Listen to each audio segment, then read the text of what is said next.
वैष्णो देवी मार्ग पर लैंडस्लाइड की खबर सामने आई है। बाणगंगा मार्ग पर यह भूस्खलन हुआ और एक श्रद्धालु की जान चली गई है, जबकि 3 घायल बताए जा रहे हैं। वहीं लैंडस्लाइड में घायल लोगों को अस्पताल में शिफ्ट किया गया, उपचार जारी। प्रशासन का राहत और बचाव का काम भी जारी है। लैंडस्लाइड जहां पर हुआ वहां की तस्वीरें हम आपको दिखा रहे हैं। वैष्णो देवी मार्ग पर यह लैंडस्लाइड हुआ है, जहां पर जम्मू में वैष्णो देवी मार्ग पर लैंडस्लाइड हुआ। बाणगंगा वो रास्ता जिसके पास भूस्खलन हुआ, एक श्रद्धालु की जान जा चुकी है, 3 श्रद्धालु घायल हैं इस लैंडस्लाइड में।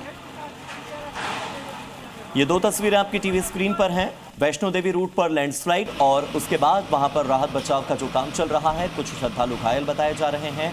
एक व्यक्ति की मौत हो गई है, ये भी सामने बात आई है। एक श्रद्धालु की मौत हुई है और 3 घायल बताए जा रहे हैं। घायलों को अस्पताल में शिफ्ट कर दिया गया है और इसी बीच वहां पर पुलिस का दल मौजूद है।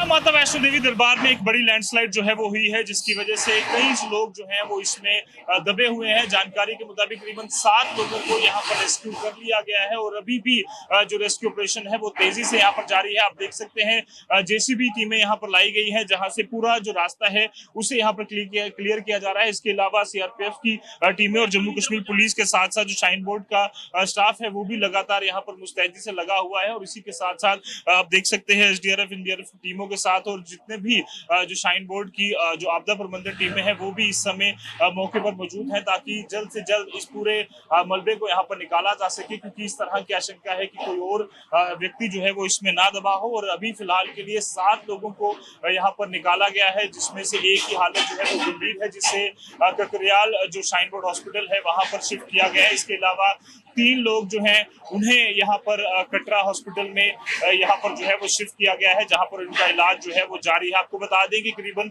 8 बजे के आसपास की ये घटना है, जहाँ पर लगातार जो बारिश है वो रुक कर पिछले 2 से लेकर 3 दिनों से लगातार हो रही थी। और उसके बाद से लेकर पहले ही शाइन बोर्ड द्वारा जो अलर्ट है वो जारी किया गया था। और अभी भी अगर हम बात करें तो लगातार जो बड़े पैमाने पर रेस्क्यू ऑपरेशन है वो यहाँ पर चलाया जा रहा है। एसडीआरएफ की टीमें यहाँ पर लगातार मौजूद हैं। इसके अलावा सीआरपीएफ की अतिरिक्त टुकड़ियां जो हैं वो यहाँ पर बुलाई गई है, ताकि जल्द से जल्द इस पूरे जो रेस्क्यू ऑपरेशन है उसे कंप्लीट किया जा सके। फिलहाल के लिए यात्रा को यहाँ पर डाइवर्ट किया गया है। अभी आप देखिए बड़े बड़े बोल्डर्स जो हैं वो यहाँ पर हैं, जिन्हें पूरी तरह से क्लियर करने के लिए जेसीबी की टीमें जो हैं जेसीबी लगी हुई है। इसके अलावा लगातार अलग अलग टीमें जो हैं वो यहाँ पर लगी हुई हैं। आप देख सकते हैं पूरा शेड जो है वो यहाँ पर नीचे आ चुका है बाहर तक। और फिलहाल के लिए यात्रा को डाइवर्ट कर दूसरे रूट से जहाँ पर भेजा जा रहा है, ताकि यात्रा में किसी तरह की दिक्कत नहीं हो।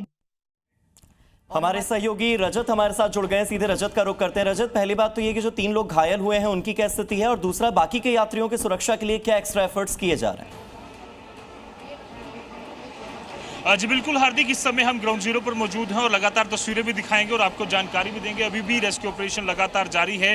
3 लोग जो इंजर्ड है उन्हें शाइन बोर्ड का जो हॉस्पिटल है ककरियाल में वहां पर शिफ्ट किया गया है। इसके अलावा 3 लोगों को यहां पर कटरा हॉस्पिटल में ही उनका इलाज जो है वो जारी है। और जानकारी ये भी बताई जा रही है सूत्रों के हवाले से कि एक व्यक्ति की जान यहाँ पर गई है इस मलबे की चपेट में आने की वजह से। और अभी भी आप देख सकते हैं भारतीय सेना, सीआरपीएफ, जम्मू कश्मीर पुलिस और एसडीआरएफ की टीमें लगातार यहाँ पर तैनात है, ताकि जल्द जल्द ये रेस्क्यू ऑपरेशन कंप्लीट किया जा सके। जेसीबी यहाँ पर लगाई गई है ताकि इस पूरे रास्ते को यहाँ पर क्लियर किया जा सके, क्योंकि अभी तक आशंका यही जताई जा रही है कि हो सकता है कि वो इसके नीचे दबा ना हो। और ऐसे में जल्द से जल्द इस पूरे रास्ते को क्लियर कर जो शाइन बोर्ड है और जितने भी टीमें हैं वो लगातार ये सुनिश्चित करना चाहते हैं कि कोई और इस मलबे की चपेट ना आए। ये बड़े बड़े बोल्डर मेरे सहयोगी मानिकनी लगातार आपको दिखा रहे हैं और senior officer Jammu Kashmir police के शाइन बोर्ड के लगातार खुद यहाँ पर तैनात है, ताकि इस पूरी स्थिति को यहाँ पर देखा जा सके। बारिश जो है एक बड़ी आपदा यहाँ बन रही है, क्योंकि पिछले कुछ दिनों से लगातार बारिश यहाँ पर चल रही थी और अभी भी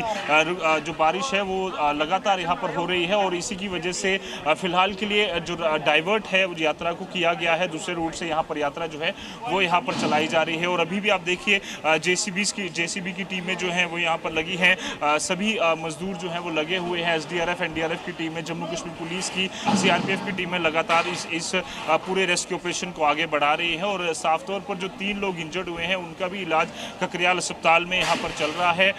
पूरी तरह से आप देख सकते हैं लगातार बारिश जो है वो पिछले कुछ दिनों से हो रही थी और अगले 3 दिनों के लिए जम्मू के विभिन्न इलाकों के लिए अलर्ट जो है वो भी यहाँ पर जारी किया गया है कि किसी भी तरह से जो नदी नालों के पास के इलाके हैं वहाँ पर कोई व्यक्ति ना जाए। और ऐसे में शाइन बोर्ड की तरफ से भी एक आपदा प्रबंधन टीम जो है उसे तैयार किया गया था पहले ही, ताकि इस स्थिति से निपटा जा सके। और यही कारण है कि 8:50 पर यह हादसा होता है और उसी समय कुछ ही मिनटों में यहाँ पर रेस्क्यू ऑपरेशन जो है वो शुरू कर दिया जाता है। जितने भी लोग यहाँ पर दिख रहे थे जो इंजर्ड थे उन्हें यहाँ पर शिफ्ट कर दिया गया। और अभी भी आप देखिए लगातार एसडीआरएफ की जो टीमें हैं, जो जम्मू कश्मीर पुलिस की टीमें हैं, वो पूरी तरह से इस रास्ते को क्लियर करने के लिए यहाँ पर तेज़ी से काम यहाँ पर कर रही है। मकसद यही है कि इस रास्ते को क्लियर किया जाए क्योंकि ये बैटरी मार्ग है और सैकड़ों लोग जो है वो बैटरी के जरिए ऊपर भवन तक जाते हैं। कई सारे बुजुर्ग हैं, विकलांग हैं और अभी फ़िलहाल के लिए जो बारिशों की वजह से और धुंध की वजह से लगातार जो चॉपर सर्विस है वो भी फ़िलहाल के लिए बाधित है, ताकि जैसे ही बारिश बंद होगी उसके बाद अगली सेवाएं यहाँ पर की जाएंगी। पर साफ तौर पर प्रशासन ने भी, शाइन बोर्ड ने भी यही अपील जो है वो सभी श्रद्धालुओं से की है कि किसी भी तरह से पैनिक होने की जरूरत नहीं है क्योंकि दूसरे रूट से यात्रा जो है वो लगातार चल रही है। हालांकि साफ तौर पर उनका कहना है कि जो लैंडस्लाइड प्रोन एरियाज़ हैं वहाँ से वो ज़्यादा देर वो लोग ना रुकें ताकि किसी इस तरह की स्थिति जो है और ना बने। और यहाँ पर क्योंकि एक पर्ची काउंटर था, सबसे पहले यहाँ पर चेकिंग जो है वो की जाती है और उसके आगे यहाँ से रास्ता जो है वो चलता है। ऐसे में यहाँ पर काफ़ी भीड़ जो है वो होती है। हालांकि धीरे धीरे कर लगातार जो बारिश जो हो रही थी उसके बाद धीरे धीरे कर पहाड़ जो है वो दरकना शुरू हुआ और एकाएक जैसे ही पहाड़ नीचे आया उसके बाद लोगों ने अफरा तफरी में यहाँ पर भागने की कोशिश की। यहाँ कई सारी दुकानें थी, आप देख सकते हैं ये खिलौने और टायर की जो चीज़ें हैं ये भी आप देख सकते हैं। और लगातार जेसीबी की टीमें लगी हुई हैं, आप देखिए पूरी मुस्तैदी से एसडीआरएफ की टीमें, जम्मू कश्मीर पुलिस की टीमें। और बारिश जो है एक बड़ी आपदा है, आपको दिखाने की कोशिश करूँगा कि बाणगंगा अगर किस तरह से यहाँ पर उफान पर है पूरी तरह से, ताकि जिस तरह से पिछले कुछ दिनों से लगातार इस तरह की स्थिति बनी हुई थी।